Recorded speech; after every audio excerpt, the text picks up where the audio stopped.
রাত তখন প্রায় 2:17। গ্রামের শেষ প্রান্তে সেই পুরনো দোতলা বাড়িটি আজও দাঁড়িয়ে আছে। কেউ থাকে না, তবুও আলো জ্বলে। আমি তখন শহর থেকে ফিরছিলাম। বাবার মৃত্যুর পর এই বাড়িটা বিক্রি করে দেব, এই সিদ্ধান্ত নিয়ে এসেছিলাম। বাড়ির গেট ঢোলে ঢুকতেই একটা অদ্ভুত ঠান্ডা বাতাস গায়ে লাগলো।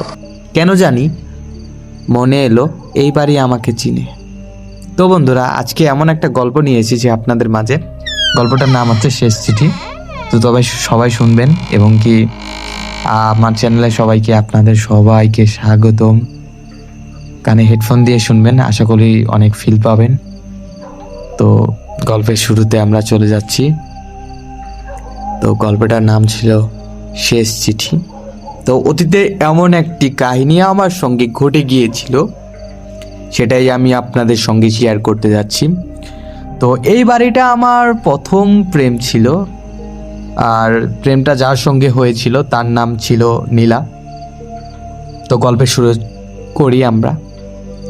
নীলা হাসলেই মনে হইতো রাতের আকাশে চাঁদ উঠে গেছে। আমার প্রায় এই দোতলার বারান্দায় বসে গল্প করতাম, কিন্তু এক রাতে সব শেষ হয়ে যায়। সেই রাতটা আমাকে অনেক ভাবনা চিন্তা করায়, প্রতিদিন আমাকে কাঁদায়। সেই রাতে বৃষ্টি হচ্ছিল, নীলা এসেছিল, কিন্তু মুখটা ছিল অদ্ভুতভাবে ফ্যাকাশে। সে শুধু বলছিল, যদি আমি আর কখনো না আসি আমাকে কি ভুলে যাবা? আমি হেসে উড়িয়ে দিয়েছিলাম, কারণ আমি জানি সে এভাবেই আমাকে সবসময় মজা দেখায় এবং শোনায়। পরের দিন সকালে গ্রামের পুকুর থেকে নীলার লাশ উদ্ধার হই। আমি তো অবাক, কারণ এটা নীলা করতেই পারবে না। কারণ আমি তো জানি নীলা বাঁচতে চায় আমার সঙ্গে। নীলা আমাকে চায়। নীলা আমাকে তো প্রতিশ্রুতি দিয়েছিল সে আমার সঙ্গে সারা জীবন থাকবে। সবাই বলছিল এটা আত্মহত্যা, কিন্তু আমি তো জানি এটা আত্মহত্যা ছিল না। কারণ নীলা কখনো নিজেকে শেষ করতে চাইতো না। তো আজ এত বছর পর সেই পুরনো বাড়িতে, পুরনো ঘর, পুরনো চিঠি, পুরনো জায়গায় আমি আবার ফিরলাম। হঠাৎ টুপ করে মেঝেতে পানির শব্দ। বৃষ্টিও নেই, ছাদও ঠিক আছে, তবুও পানি শব্দে আমি শুনতে পাচ্ছি। সব কিছুই ছিল এলোমেলো, কারণ বহুদিন যাবৎ এই ফ্লোরে, এই বিল্ডিংয়ে থাকা হয়নি আমাদের। কারণ বাবা মারা যাওয়ার পরে আমি চেয়েছিলাম বিল্ডিংটা বিক্রি করে দিব, তবে সময়ের অভাবে আমি বিল্ডিংটা বিক্রি করতে পারিনি। তো পুরনো আলমারির দিকে আমার চোখটা পড়ছিল। পুরনো আলমারির ভিতরে একটা চিঠি হলুদ হয়ে গেছে, তাতে লেখা ছিল আমার নাম। হাত কাঁপতে কাঁপতে খুললাম। খুলে আমি যেটা দেখতে পেলাম, আমি চলে যাইনি, আমি ওইখানেই আছি। তুমি কেন এত দেরি করে এলে? চিঠিটা আমার হাত থেকে পড়ে গেল। হঠাৎ সেই পরিচিত গন্ধ, নীলার চুলের গন্ধ, পিছনে কেউ দাঁড়িয়ে। আমি ঘুরে তাকালাম, কারণ আমি জানতাম কাকে দেখব। ধীরে ধীরে পায়ের শব্দ কাছে আসছে, মেঝেতে ভেজা পায়ের ছাপ, এক ঠান্ডা হাত আমার কাঁধে। কান ঘেঁষে ফিসফিস শব্দ। আমি অপেক্ষা করছিলাম।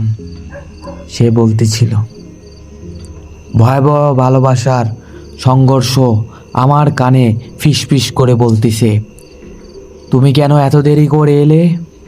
তুমি না আমাকে ভালোবাসতে? আমি ঘুরে তাকালাম। নীলা! একই মুখ, একই চোখ, কিন্তু চোখের সাদা অংশ নেই, সবটুকুই ছিল কালো। তবুও আমার বুক কাঁপছিল, ভয় আর ভালোবাসা একসাথে। আমি কাপা গলায় বললাম, তুমি বেঁচে আছো? সে হাসলো, সে হাসলো। আজও সুন্দর হাসিটা আমাকে মুগ্ধ করে ফেললো। নীলা বলল, আমি তো মরিনি, আমাকে মারা হয়েছে। আমি বললাম, কে তোমাকে মেরেছে? সে বলল, এই বাড়িরই একজন সম্পত্তির লোভে আমাকে মেরে ফেললো। আমি শুনতে পাচ্ছিলাম না, কারণ আমার চোখে আটকে ছিল তার গলায়। আমি সেটা বুঝতে পারলাম, তাকে কেউ একজন মেরে ফেলেছে। তার গলায় নখের দাগ ছিল অনেকগুলো। নীলা আমার হাত ধরল, হাতটা বরফের মতো ঠান্ডা ছিল। আমি মুক্তি চাই। তুমি যদি আজ রাতটা আমার সাথে থাকো আমি চলে যেতে পারবো। তখন ঘড়ির টাইমে ছিল রাত 3:33। আমরা বারান্দায় বসলাম, যেমন আগেও বসতাম। সে তার মাথায় আমার কাঁধে কাঁধ রাখলো। তো আসলে আমার কাছে ওই যে কথায় আছে না, প্রিয়সী কখনো অসুন্দর হয় না, প্রিয়সী কখনো কুৎসিত হয় না। তার চোখগুলো কিন্তু একদম ফুললি কালো কালারের ছিল। তারপরও আমার তাকে দেখে তেমন একটা ভয় লাগেনি, বাট ভয় লাগতেছিল। তারপরও ওই যে প্রথম প্রেম, তাকে কি বলা যায়? হ্যাঁ, আমি জানি সে মৃত, কিন্তু আমি তাকে ভালোবাসি বিদায় তার সঙ্গে সময় কাটানোর জন্য আমি ছাদে গিয়েছিলাম। বাতাস থেমে গেল, চারিদিকে নিস্তব্ধ। হঠাৎ ভোরের আলো।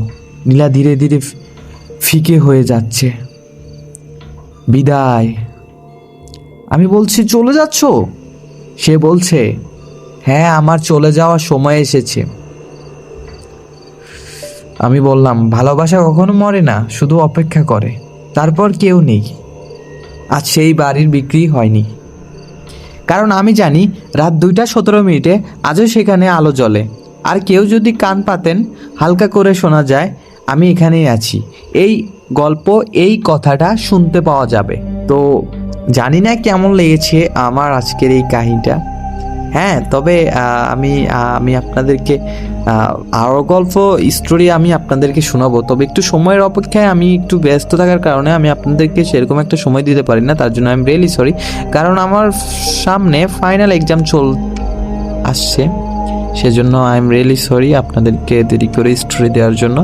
সবাই ভালো থাকবেন, সুস্থ থাকবেন। পরবর্তী কোনো এক ভিডিওতে আমি আপনাদেরকে এমন কোনো গল্প শোনাবো। আর যদি কেউ গল্প শেয়ার করতে চান, তাহলে আমাদের ইমেলে আপনারা গল্পটা লিখে পাঠাতে পারেন, বা আমাদের কন্ট্যাক্টে আপনি আপনার স্টোরিটা পাঠাতে পারেন। সবাই ভালো থাকবেন, সুস্থ থাকবেন।